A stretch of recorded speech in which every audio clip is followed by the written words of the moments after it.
Episode 8, The Fall of Tenochtitlan. Last time, in Episode 7, Pedro de Alvarado led a massacre of the Mexica nobility and military officers. The Spanish holed up in the palace under a siege of Mexica projectiles until Cortes returned to save them. The cries and wails coming from the sacred precinct were enough to make anyone in the city aware of the tragedy. Finally, after several Mexica who had escaped the slaughter had raised the alarm, did the surviving captains from around Tenochtitlan and Tlatelolco begin to rally outside the precinct. Inside the precinct, the Spaniards were stomping out the last of the victims, stabbing them as they found them in temples and rooms, hiding behind statues or whatever else was available. The courtyard was slippery with Mexica blood and entrails. The stink of death and human waste was overwhelming. Feathers, fallen to the ground, became soaked in blood, glued in place by the coagulated hemoglobin. What was a raging celebration just an hour ago was now a slaughterhouse. The improvised platoon of Tenochca and Tlatelolco Mexica warriors outside began to push in against the guards at the gates. Alvarado called for a retreat to the palace as the Mexica retaliation was becoming overwhelmingly fierce and the element of surprise had been spent. The Spaniards hustled back to Axayactl's palace under a rain of darts, stones, and arrows from the rapidly mounting Mexica forces. Alvarado thought perhaps he had made a grave error. Perhaps he did. Chased up the stairs of the palace where the Tlaxcala warriors had come out to help defend the Spaniards, they were now confined to the palace, part fort, part prison. As the men, sweaty, battered, and running on adrenaline, stormed in, Alvarado ordered Moctezuma shackled, along with Itzcoatzin and Cacama. Outside the palace, the Mexica raged, sending a mountain of projectiles into the courtyard, which covered the floor with a layer of rocks, darts, and arrows. They built a fire outside the doors to burn them away. The men inside shot crossbows and arquebuses through the gaps. Most soldiers found pillars to sit behind or places to otherwise avoid the rain of projectiles. Alvarado may have underestimated the retaliation the Mexica were capable of mustering. Now trapped inside, Alvarado's 150 Spaniards and 4,000 indigenous allies were of little value. Outside the palace, warriors poured in from across the valley, and the projectiles continued into the night. Inside Axayactl's palace, Pedro de Alvarado and his men barricaded all the entrances, positioned the artillery at the openings in case of a breach, and any man who set foot outside the palace would face a barrage of darts, stones, and arrows. They took account of the dead and injured. 7 of Alvarado's 130 men were dead, and most had injuries. They assessed food and water, which was little, and began the long wait for Cortes's return. That night, several men went to the roof of the palace to keep guard. In the darkness of the night, a procession of torches began to emerge.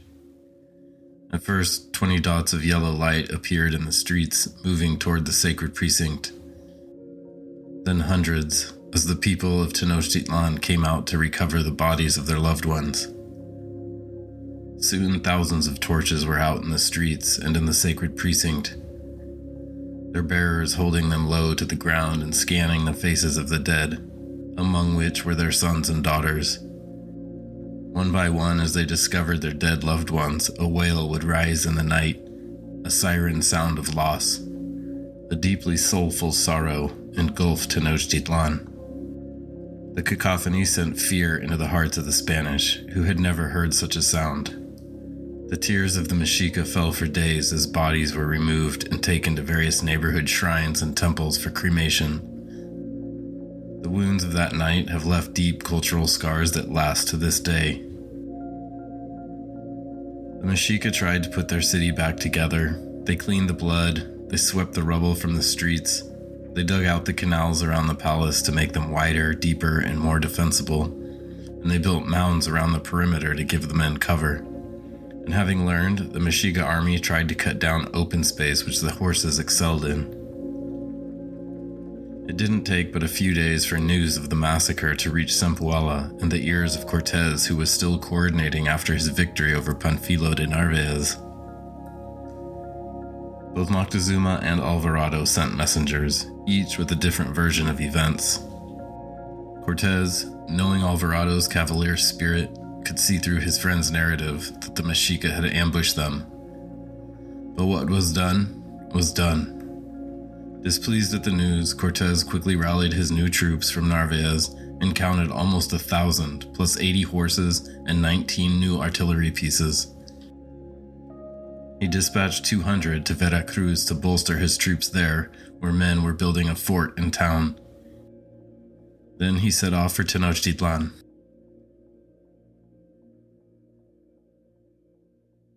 Part 1. Cortes returns to Tenochtitlan.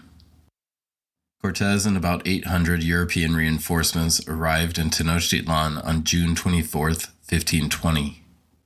The city was eerily quiet as the Spanish force entered the causeway and made its way to the palace where Alvarado and the rest of the Spanish and Tlaxcala forces were holed up.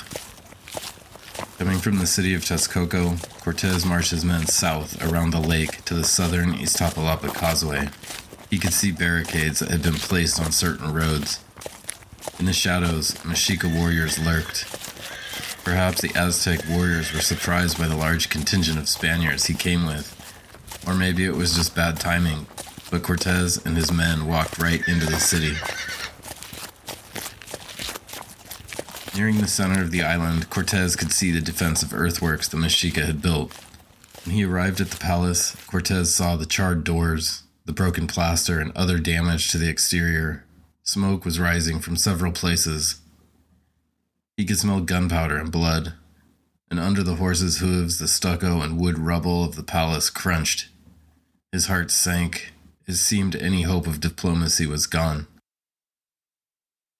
Moctezuma, guarded by Tlaxcalans and his usual Spanish guards, greeted Cortes, trying his hardest to present a positive spin, transparently cheerleading a scenario that Cortes could see was gone.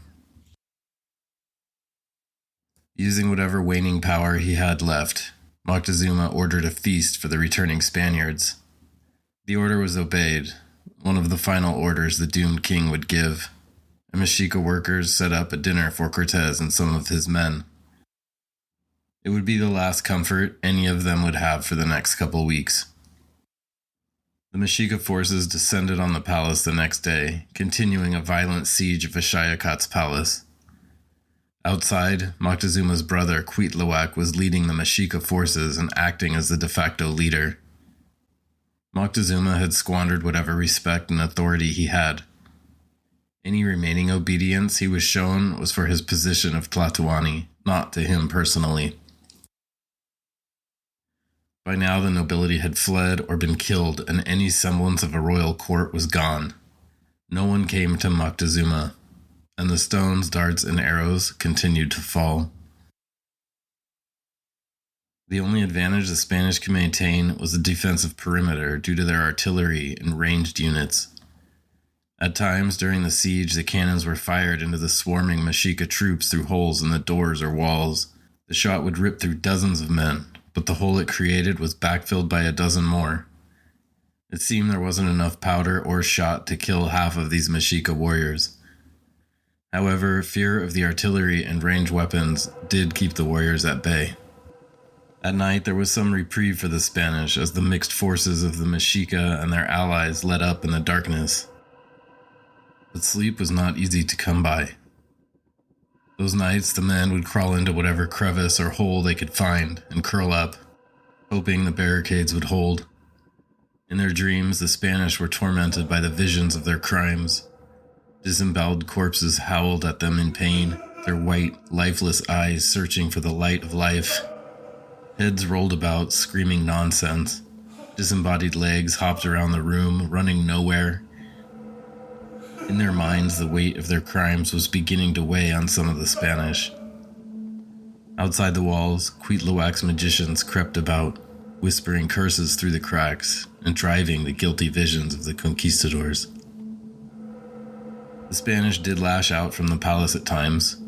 Cortes attempted to ride out and take nearby homes where Mexica archers and slingers used the rooftops to shoot projectiles. Sometimes they could hold the area long enough to burn some homes down, eliminating a good outpost. Other times they returned back quickly and made no progress at all. The Mexica controlled the bridges efficiently and had barricaded much of the solid land to restrict the horses' access to open field. Whether Cortes and his allies took bridges or were repulsed, they would all be injured by an endless stream of arrows, darts, and stones. That night, as the Mexica warriors outside pounded on the walls, lobbed stones through the courtyard roof, a man named Berrio threw himself down next to Francisco de Aguilar in one of the side rooms. He leaned close to Aguilar, who found his proximity uncomfortable, and he told of a vision he had. Berrio was known as a bit of a mystic with a penchant for forecasting outcomes of critical events. He leaned in, and through his bushy beard, stained and broken teeth, he said to Aguilar, "If we don't leave in 3 days' time, we will not leave this place at all. I've foreseen it. We must tell the captain that we have to go." And then he withdrew into the darkness and curled up on a mat. While it was not out of the realm of the obvious, Berrio's mini prophecy gave some wind to a desire to leave the city. Berrio's words quickly spread, and a group of men encouraged Cortes to plan for an exit. Cortes was no fool, and he too could see what Berrio saw. Perhaps much of the mysticism is in the presentation. The walls of the palace were trembling with instability, weakened by fire and stones. Time alone would kill them here if Cuitlawac's armies didn't first. Part 2. Death of Moctezuma. 4 days into this brutal siege, 4 days of frenzied attacks from Mexica armies and other allied cities, the Spanish were nearing an inevitable choice: stay until their death or attempt to escape. The palace was charred, crumbling, and would not last. There had not been food or potable water for several days, and the Spanish captains were asking him to flee, but they were starving and losing men daily. Those of the Narvaez faction began to curse their decision to join Cortes. Cortes was not blind to all of this, but he had one more idea to try and calm relations between the Spanish Tlaxcala coalition and the enraged Aztecs under Cuitlawac's command outside the palace. Cortes entered Moctezuma's quarters, where he was held with Cacamatzin, the lord of Iztapalapa, and Itzcuazin, the lord of Tlatelolco. He addressed them briskly, quickly passing over courtesies. Cortes told Moctezuma he must address the army outside and appeal for calm. This irked Moctezuma, who seemed resigned to fate. "I do not think my words will move them to peace," he said plainly. But Cortes urged him onward, and after some symbolic back and forth that Cortes only tolerated briefly, Moctezuma was forced to his feet and marched to a ladder. He climbed up to a rooftop terrace overlooking the plaza and walls of the sacred precinct. Beside him, 2 Spaniards with shields guarded him against a potential attack. From behind the Spanish shields, Moctezuma began to speak loudly to the warriors below, who did stop to hear him. He was still Tlatoani, powerless perhaps, but still the great speaker. This last chance to redeem himself in the eyes of his own people was immediately squandered when he began to urge peace with these men who had just murdered their families. This impotent man standing up above them with Spanish shields protecting him, pleading for them to put down their weapons while the funeral pyres still burned in Nonoalco, Moyotlan, and the other districts of the island. Several in the crowd began to heckle him. Watching was the young Captain Cuauhtemoc. Again, he looked upon Moctezuma with rage and disgust. In his eyes, the sputtering old man had a head full of religious prophecies, and had faith in fantasies of peace and reconciliation. Once this fool was off the terrace, he would resume his attacks on the palace with Cuitlahuac, who was essentially the de facto emperor at this point. As Moctezuma continued to sputter, stones came flying up toward him. The Spanish knocked a few stones away, but more and more came, and Cortes ordered the men back as the barrage was overwhelming. Before they could get to cover, Moctezuma was struck in the head by a stone. His head pounded and blood gushed from the forehead wound. All the men up there were wounded in the barrage. When Cortes saw the bleeding Moctezuma carried down from the roof, he was deeply disappointed and scared. Not for Moctezuma, but for their chances of escaping this scenario. Moctezuma was their last chance to walk out of here in the light of day. He was dumped back in his quarters where Cacama and others tried to care for him, but his condition was quickly deteriorating. The next morning, hoping to secure a path to the mainland, Cortes rode out with 20 horsemen. He managed to drive a few small squadrons off the bridges at Tecpanzinco and Zapotla canals, but as soon as they moved on, the Mexica would retake them. After a couple days of these back-and-forth exchanges, it was becoming clear they had to leave. Cortes ordered construction of a portable bridge that they would carry with them to cross the canals west over the Tlacopan causeway. On the evening of June 29, 1520, Moctezuma Xocoyotzin, 9th Tlatoani of Tenochtitlan, died. Cortes knew this was bad, and some men grieved, having guarded this man for 6 months. Others feared for their lives even more. Cortes ordered his body wrapped in a cloth, and several Mexica priests Cortes was holding were selected to take the body out. Immediately the grieving began, and a great wail went up in the city. Inside the palace, the Spaniards were deeply unsettled by the depth of grief they could hear all around them, and the rain of projectiles began anew. The warriors outside raged and chopped at the barricades, keeping them out. As the Spanish hunkered down, Cacama and Itzcuatzin went to Cortes, angrily demanding to be released. In the heat of the argument, Cortes ordered them to be killed. Both men were stabbed to death, along with several of their attendants. Their bodies were wrapped and stashed out of the way. Cuitlahuac ordered his brother Moctezuma's body to be honored with cremation, despite the protest of many who had stood muzzled by the former Tlatoani as the Spanish had their way with the Mexica treasuries, women, and food stores. These valiant warriors were disgusted as they watched the Tlaxcalans revel in sustained glory for months, protected by order of this delusional man, this indecisive person. Despite the justified resentment of his captains like Cuauhtemoc and others, Cuitlahuac followed tradition, and Moctezuma's body was treated with the respect of any Tlatoani.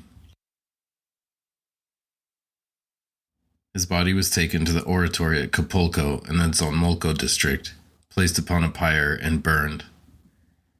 There weren't many nobles or generals or captains left to attend the funeral, and those who did stayed only as long as required. The man they were there to mourn had allowed the city to become invaded from within. He fed the parasites and treated them as friends. As with any situation, it is difficult to know exactly what decision-making was happening, but it seems that Moctezuma could have ended this whole thing with a single order that he never issued. He cleared every barrier and placed a hand over every spear until Cortes was in the heart of their city, running it. After Moctezuma's cremation at Capulco, Cuitlahuac retreated to the Temple of the Eagle Warriors in the sacred precinct with several priests, his captain Cuauhtemoc, and a few nobles who had remained alive. In the battered shrine of their most noble warriors, a new Tlatoani, the 10th in the history of the Tenochca Mexica, Cuitlahuatzin, chosen from the remaining nobles for his royal lineage and bravery in resisting the Spanish-Tlaxcala alliance, was crowned. In a small, haphazard ceremony run by people who had only taken bit parts in the past and who were trying to piece together 300 years of ritual history, Cuitlahuac, or Cuitlahuatzin, was charged with the care of the vulnerable, the elderly, the poor, and with honoring the warriors who came before. And above all, they charged him with honoring the gods who made their life possible. And with that, he went back out to the walls of the sacred precinct to continue the siege against the Spanish, still holed up in Axayactl's palace.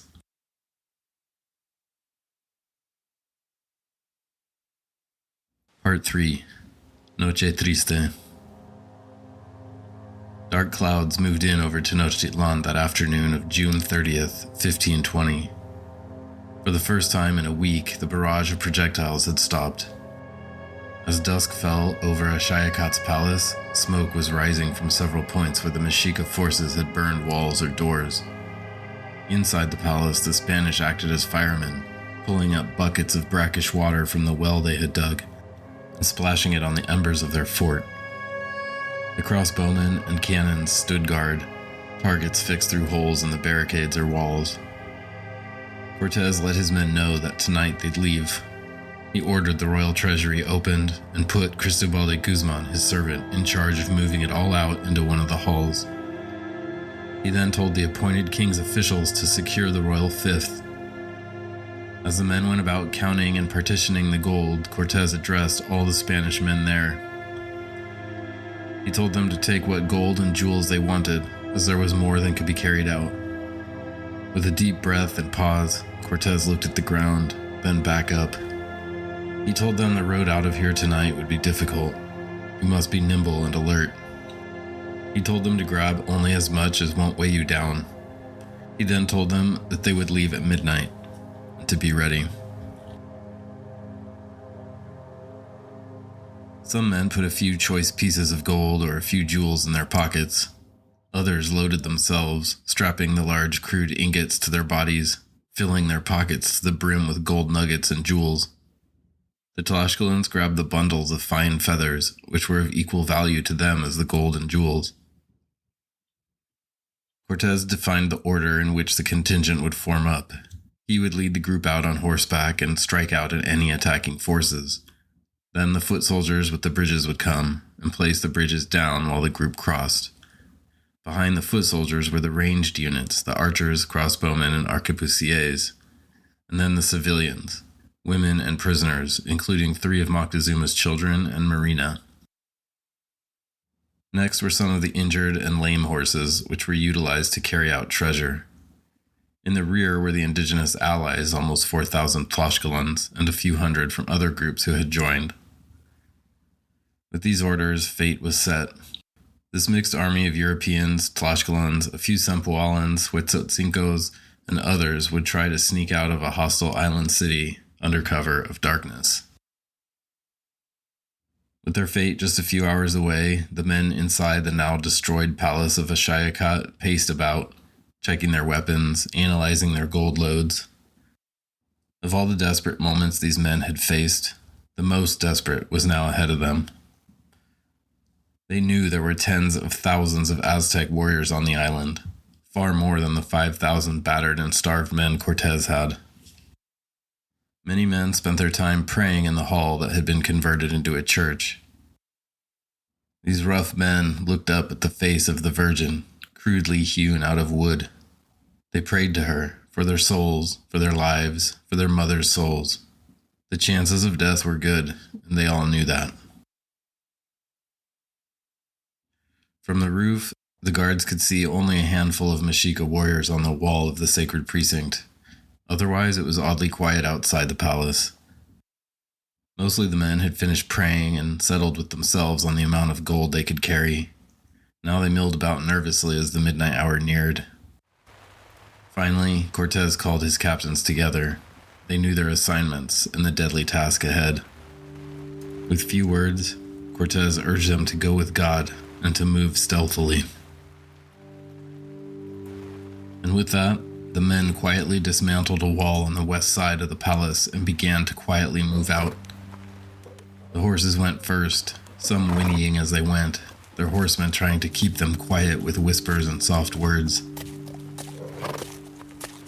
The wet, crushed stucco roads were soft and didn't cause much noise. Cortes and his horse, El Arriero, emerged out onto the Tlacopan road. Behind them, the shape of the Templo Mayor could be seen through the mist. Next, the foot soldiers came out of the opening and onto the road. Keeping as tightly to the walls as possible, the convoy began to move west in the rain. The horses reached the first canal at Tecpancinco, where the bridge had been removed. So the temporary bridge was brought forward, placed, and the horses crossed, then the infantry, the civilians, the artillery, and finally the Tlaxcala rear guard. The bridge was picked up and moved toward the second canal at Zapotla. Their movements had not gone undetected entirely. An elderly couple who had come out under cover of darkness to retrieve water spotted the silent army creeping out of the city. On the Templo Mayor, priest of Huitzilopochtli saw movement, but through the drizzle could not be sure. The man and woman dropped their water pots and fled back into the side streets. The woman began to shriek, "Oh, Mexica, the enemy is sneaking out. Come out, Mexica warriors." The woman's shriek reached the Templo Mayor, confirming the priest's blurry sighting. He began to yell from the top of the temple. Cortes heard the shouting too and began to hastily encourage his men to move quicker. As the men fumbled with the bridge, some fell into the canal. Immediately they became caught in the mud 6 feet below the causeway. Some of them yelled for help, others tried to climb out, and some purged the heavy gold bars they carried to free themselves of the weight. The bridge was placed, and again the horses filed across, then the foot soldiers.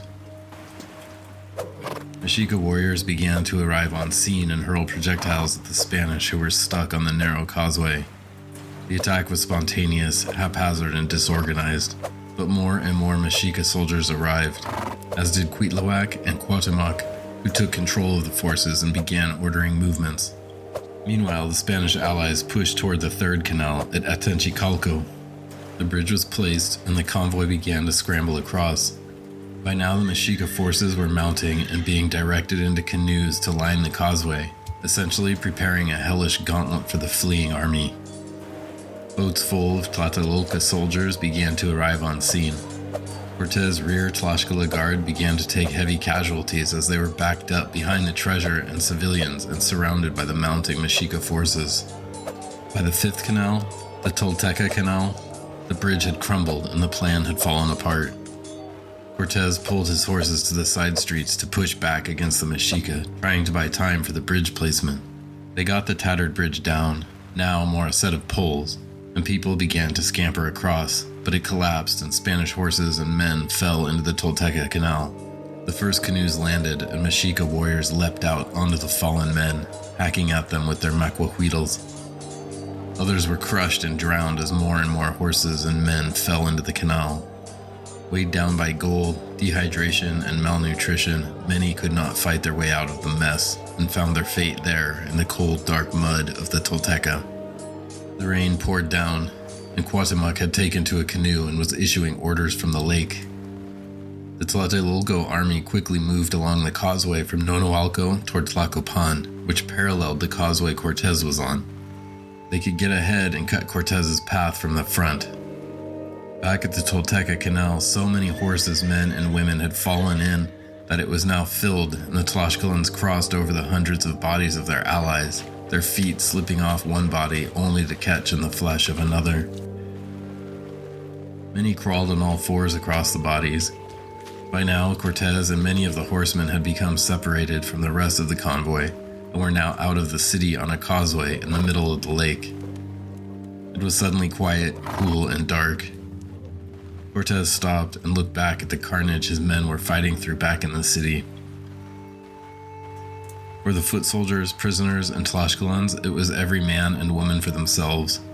People were scrambling for their lives, jumping into canals, climbing over bodies, up the muddy banks of the causeway, hoping not to catch a club to the skull or an arrow to the ribs. Horses slipped into the canals and drowned. Mexica soldiers fired arrows and stones from the canoes. They clubbed people in the water. Cortes, seeing and hearing the desperate plight of his army, turned back to help. It was a desperate scramble. Most were already dead, drowned, or smothered at the Tolteca Canal.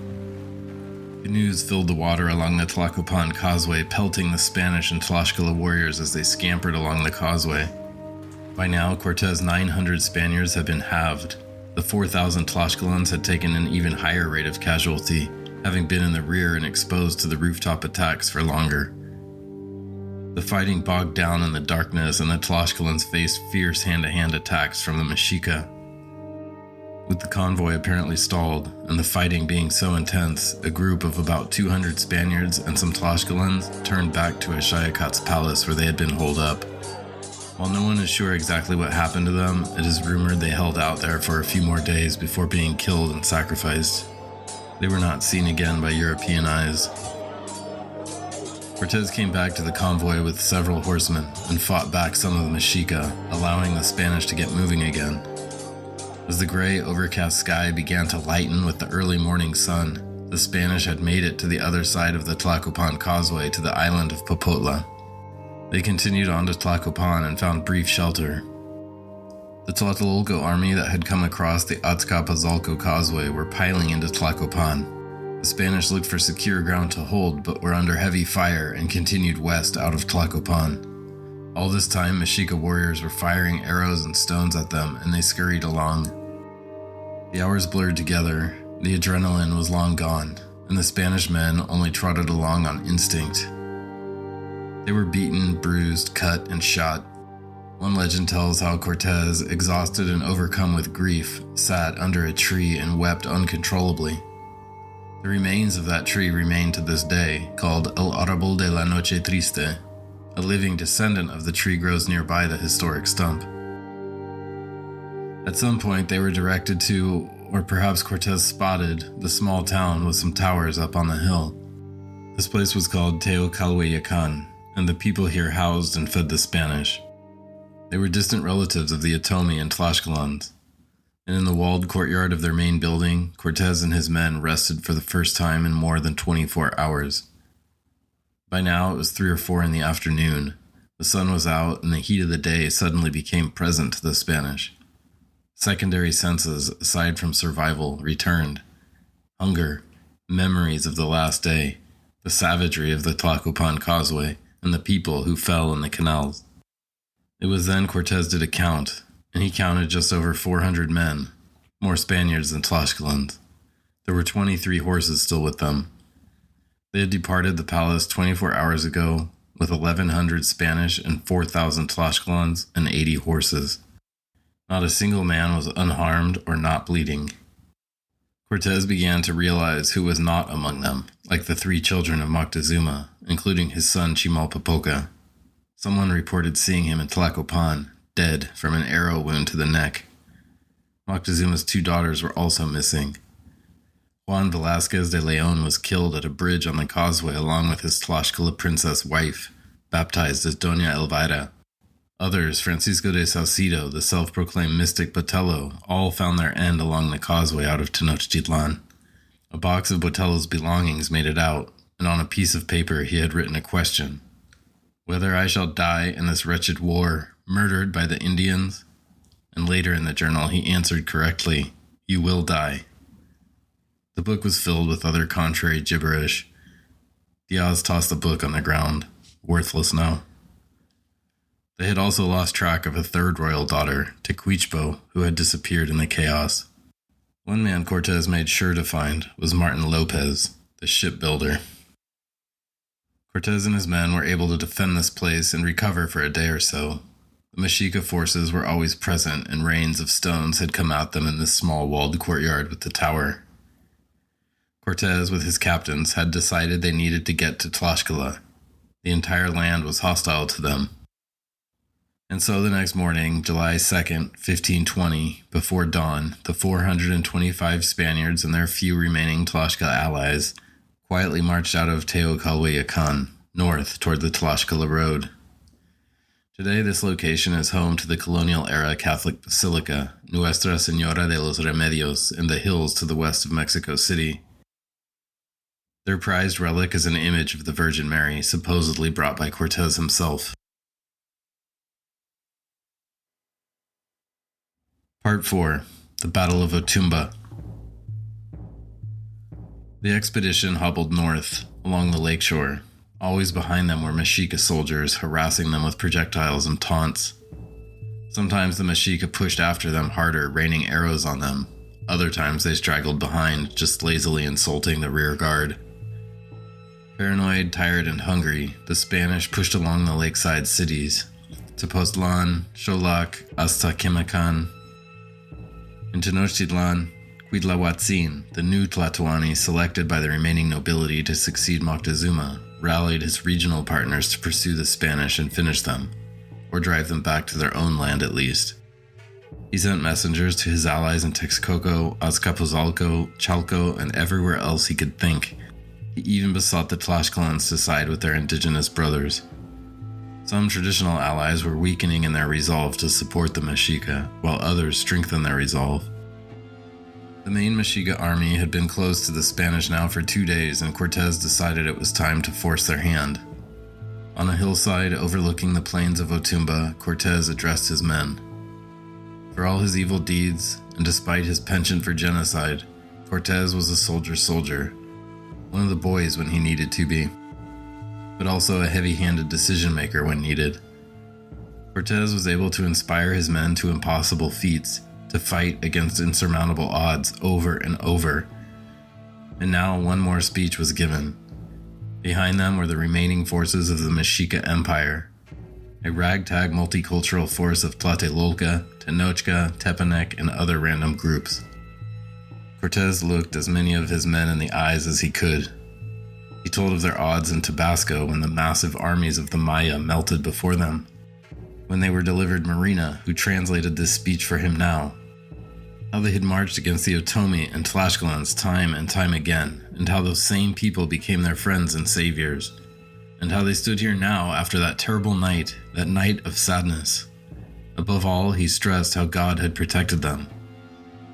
And now there was one last test to overcome. And with that, the Spanish force, emboldened with a sense of fate, marched down the hill and circled up to await the Mexica alliance. The mixed Mexica allies poured down the plain toward the Spanish. By now, the indigenous tactics were familiar. It was the projectile storm with occasional pushes by the infantry. Survive the projectiles, slash anyone foolish enough to come near. And so this slow grind of a battle raged on. The Spanish holding tight in their circle, the Mexica playing a conservative game with their ranged units. Cortes had been running charges with his cavalry and had identified a command center on the hill above the battle. One man stood with a golden crest of feathers. His gold jewelry glinted in the sun. He pointed things out to his commanders, horns blared, banners went up or down to signal the platoons. Cortes knew this could be the final battle, so he called to a few other horsemen and charged up the hill toward the commander in the gold feathers. The Mexica leadership seemed unprepared for this, and they scattered on foot. Cortes ran down the commander and stabbed him to death. The rest of the leadership dissolved into the hills. The Spanish had held strong, and in the absence of leadership, the mixed forces began to lose ferocity and direction, and soon turned and fled. It seemed another miracle. Their losses were light, but everyone was hacked up before this battle. Cortes himself sustained a significant head injury, having scalped a portion of his head. Although there were a few minor skirmishes after that, the Mexica forces were not seen again. The Spanish marched along the plain to Hueyotlipan, over the mountains and down into the Tlaxcala homeland, and safety. Having heard of their return, Axayactl headed out to greet them. After a brief celebration, both sides slipped into deep mourning as news spread of the total loss of Tlaxcalan soldiers. Axayactl's own daughter, Cihuatzin, baptized as Doña Elvira, was also dead, killed by Mexica warriors with her husband, Vasquez de Leon, on the causeway. Part 5. Struggles in Tenochtitlan. It was quiet in Tenochtitlan, finally. After months of strained occupation, the capital belonged to the Mexica again. The temples atop the Templo Mayor were burned, the deities toppled and vandalized. Rubble, fallen statues, shattered plaster was everywhere along the Tlacopan road out of central Tenochtitlan. Worse were the bodies. In the Tolteca Canal, thousands of Tlaxcalans and Spaniards were piled, cooking in the sun. There were also Mexica casualties. The survivors went about moving the bodies. All the bodies were stripped, searched for valuables, and separated. Mexica would be ritually burned. Spanish and Tlaxcalans would be taken to the marshes to feed the reeds, vultures, and coyotes. Mexica men and women came out and searched with their feet or on their hands and knees for the gold and swords and other valuables lost by the dead in the mud of the Tolteca. Much of it was recovered. There's probably still some buried there. In 1980, one of those raw gold ingots formed in the haphazard Spanish forges of Axayactl's palace was found exactly where the Tolteca Canal ran, sitting there for almost 500 years, dropped by a greedy Spaniard fleeing the mighty city. The blood was rinsed from the streets, the temples were rebuilt as best they could. Cuitlahuac had driven the Spanish from the city and now was overseeing its repair. But things were slow going. The canals were still full of dead animals, human waste, and rubble. The Mexica tried to heal. They held their rituals again. Some Spanish and Tlaxcalans who had been captured were sacrificed. The city was quiet, but it was the heavy quiet of grief.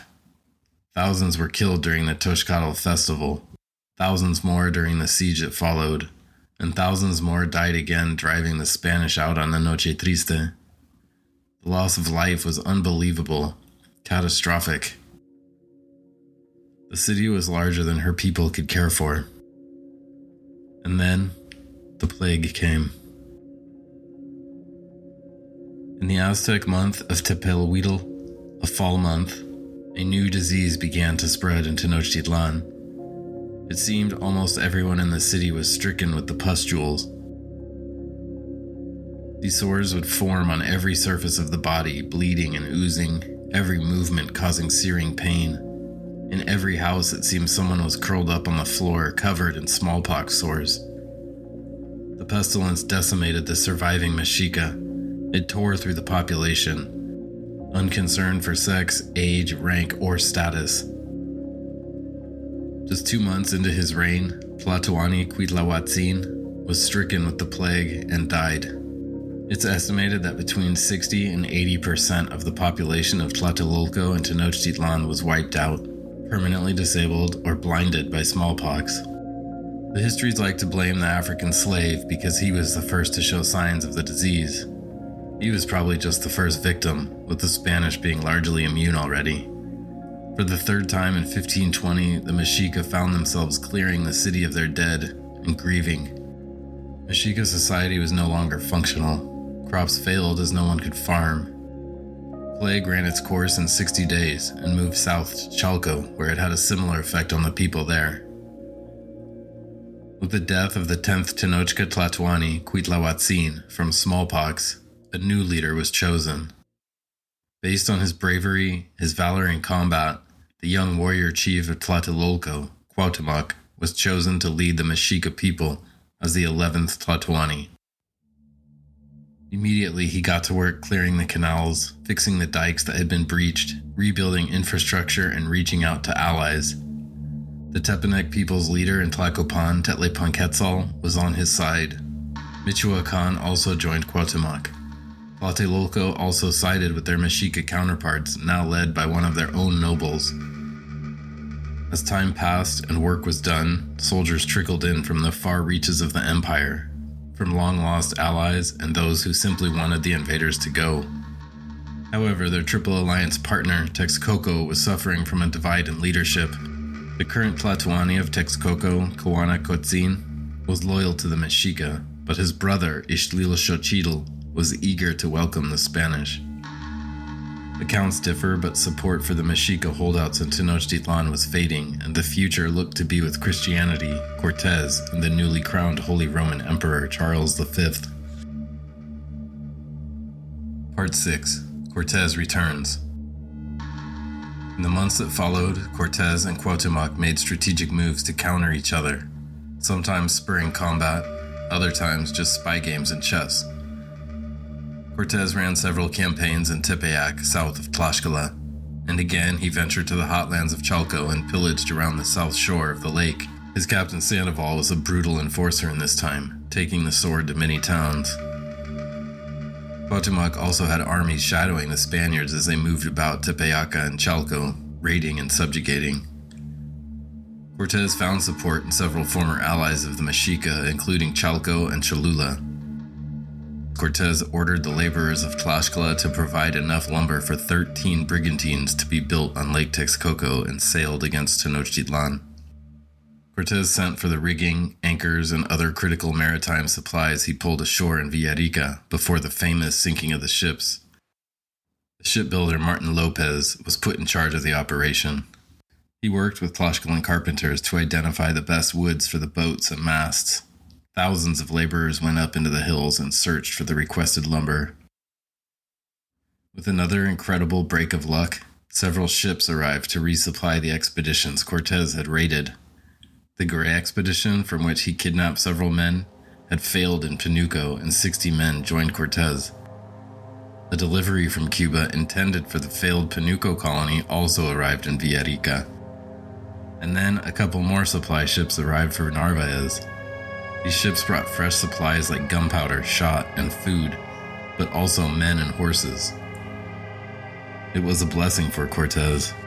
He rallied all these stragglers to Tlaxcala. Once the lumber had been collected, Cortes set out for Texcoco, which sat on the shore of the lake where he planned to launch his brigantines. The Spanish marched between the volcanoes of Mount Tlaloc and Iztaccíhuatl, sleeping in several towns along the incline. When they crested the pass, they could see the lake and the great cities of Texcoco and Tenochtitlan.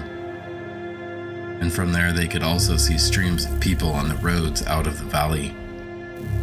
People were fleeing the war, the death, the disease, and the misery that was about to return.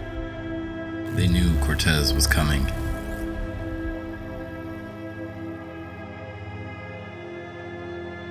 Next time, in bonus episode 9, Cortes returns to the valley and brings the final chapter of the Mexica to a close. Thank you for listening, and for more information about the history in this podcast, visit mexicapodcast.com. Mexica Podcast was written, produced, and researched by Jeremy Lips.